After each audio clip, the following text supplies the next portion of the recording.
এই যে আমি এখানে সর্ষে পাতা নিলাম, এগুলোকে একটু ভাপ দিয়ে নেব। এর জন্য পনির নিয়েছি, আর কাঁচা লঙ্কা দেবো, আর আদা বাটা আর টমেটো বাটা দিয়ে আমি এটাকে রান্না করব। আমি এখানে লবণ দিয়ে ভাপটা দিয়ে নেবো, মানে জল দিয়েছি, হাফ জল দিয়ে দিচ্ছি।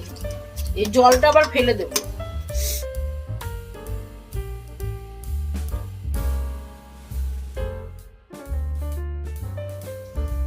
এখানে 5-6টা লঙ্কা নিয়েছি, আর কটা আদার কুচি নিলাম, আর এখানে 1.5খানা টমেটো আছে, এই টমেটোটা এখানে নিলাম। হ্যাঁ, এটা আমি মিক্সিতে পিষে নেব।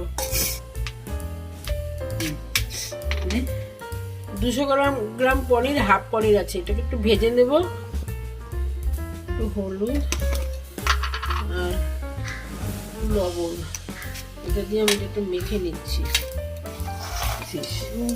করো না,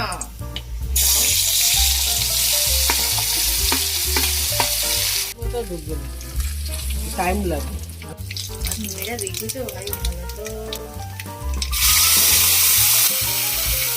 এটাকে আমি ভালো করে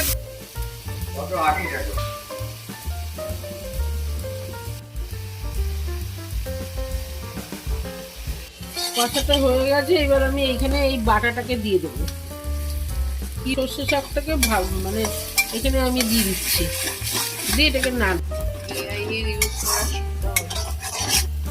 চিনি দিয়ে দিলাম। আমি এর মধ্যে পনির ভেজে রেখেছিলাম, ওগুলো দিয়ে দিলাম।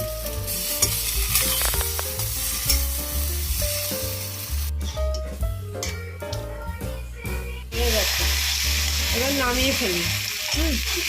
আমি নামানোর আগে একটু মাখন দিলাম।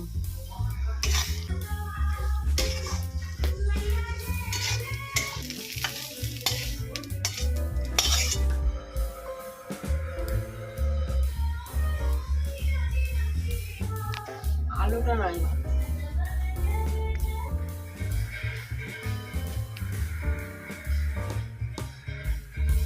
কেমন হয়েছে রান্নাটা বাড়িতে করে দেখবে, করে খেয়ে জানাবে। হ্যাঁ।